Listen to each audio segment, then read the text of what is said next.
tem um canal livre, que é um bom programa de entrevistas, né, um canal aberto. Hoje é o melhor programa de entrevistas, né, comandado lá pelo Mitre, né, que está lá há muito tempo. Mitre que foi chefe do Nassif, né, e que o Fernando Henrique foi lá pelos idos de Lula II, presidente Lula II. Aquela popularidade, enfim. Isso está disponível no YouTube. E o Fernando Henrique, em determinado momento, diz o seguinte: o Lula é o Macunaíma. Lula é o Macunaíma. Ele diz isso, obviamente, num sentido pejorativo. São antagônicos ali naquele momento, né? Como em toda a vida, praticamente, né? Não toda a vida, mas em grande parte da vida. Então, ele diz, o Lula é um Macunaíma. Ele não tem caráter, ele vai dizer. E esse movimento, né, do Trump, do Lula ligar para o Trump agora, falaram lá 40 minutos novamente, mais barreiras comerciais caindo, ventila-se, né, especula-se assim nas fontes que aparecem aí, que a própria lei Magnitsky vai cair contra autoridades do Supremo e outras do Executivo. Né? Vamos lembrar que o ministro da Saúde está sancionado de entrar nos Estados Unidos, o Alexandre Padilha, porque pôs médicos no Brasil, pôs mais médicos no Brasil, não é isso? Olha, o Mário de Andrade, ele pegou uma coisa ali muito importante para interpretar o Brasil. Ele traz um personagem que ele é muito complexo, é muito rico, é muito diverso para interpretar o Brasil. Ele pode ser lido de várias maneiras. Ele pode ser lido, né, como esse Macunaíma que o Fernando Henrique leu, que é uma leitura válida. Né? É uma leitura válida. Ela é aberta a essa possibilidade. E que ele impregna no Lula nesse sentido pejorativo. Mas uma das maneiras de se ler o Macunaíma está aí o Antônio Cândido. Nós já fizemos um especial aqui para o Antônio Cândido, o maior crítico literário da história desse país, conterrâneo aí praticamente, conterrâneo do coração Poços-Caldense, né? Amigo também do Nassif. Está aí o Antônio Cândido, que enfim, tem uma obra vasta sobre tudo isso. Né? Schwartz, né? Tem uma obra vasta sobre essa interpretação literária. E o Macunaíma, ele é um personagem que ele tem a ética da sobrevivência. Que está no Jorge Amado, por exemplo. As obras do Jorge Amado. Você pega o Capitães da Areia. Né? Ali tem uma ética da sobrevivência. Que é o Brasil de baixo. É um Brasil que escapa dos olhos, por exemplo, do senhor FHC. Né? Da elite ilustrada brasileira. A ética da sobrevivência.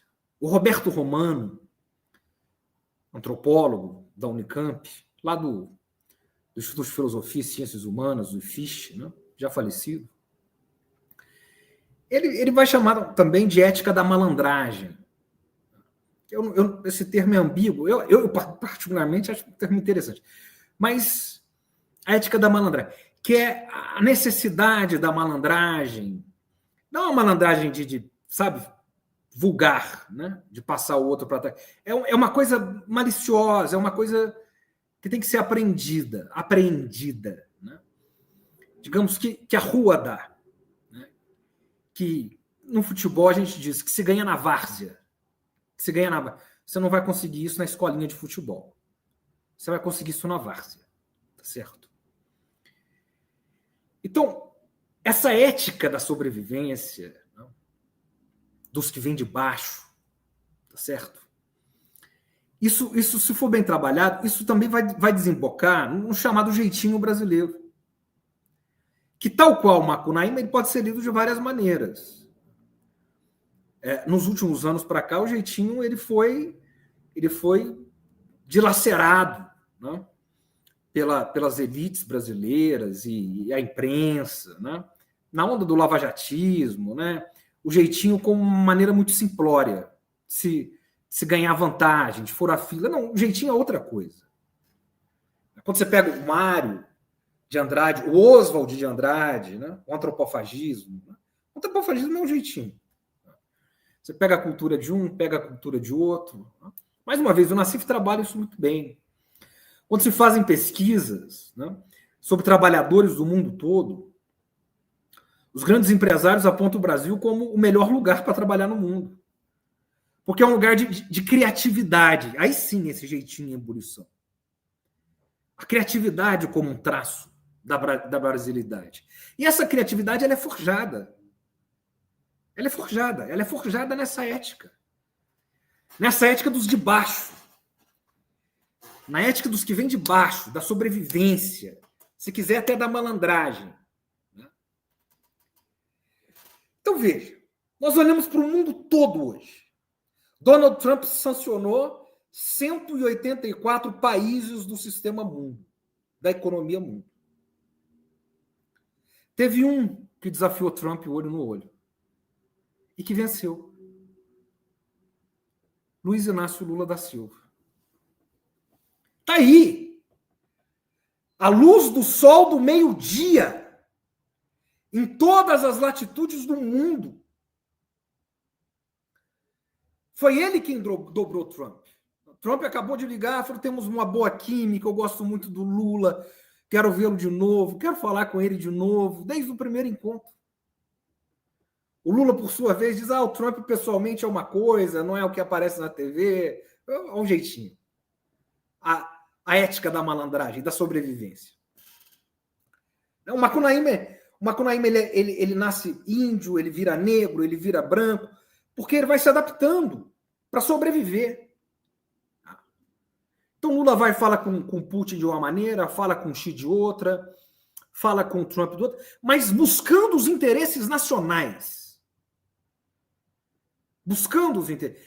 E tem uma sutileza nisso, fina, refinada, que escapa muitas vezes aos olhos comuns e que precisa ser reconhecida. É claro que o Xi bateu de frente com o Trump, mas o Xi pode bater de frente com o Trump. Ele pode. Aliás, é o único que pode. Não é isso? Veja como é que foram os tarifaços sobre os europeus. A Europa inteira retalhada de tarifas. O Canadá, aliados tradicionais dos Estados Unidos, todos retalhados. O Trump voltou atrás com o Brasil e voltou diante de uma negociação que só é possível por alguém que foi forjado nessas negociações díspares, desiguais. Há 50 anos atrás, 40, 50 anos atrás, nos anos 70, quando era um proletário negociando com os patrões, parando o ABC. Então, ali ele estava sendo forjado para esse momento. Para encarar aquele que se autodeclara o imperador do mundo, está na rede social do Trump, o imperador do mundo, né? E fazê-lo retroceder. Mas dessa maneira brasileira, nesse jeitinho. Né? Companheiro Trump e tal.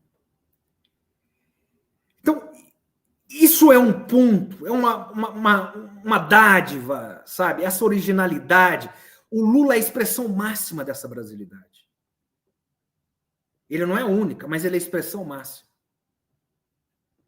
E a maneira como ele faz as negociações internacionais para favorecer o Brasil é impressionante. O sujeito só vai retrocedendo. Uma por uma. E nós cantamos essa bola aqui. Cantamos que tudo isso ia acontecer. Vocês não nos acompanham aqui. Muita gente do nosso campo. Não, tem que tomar cuidado com o Trump. Não, o Trump está armando. Até criticaram os nossos editoriais aqui na época.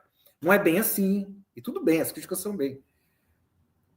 A questão não é conhecer o Trump, que o meu doutorado é sobre a política externa do Trump.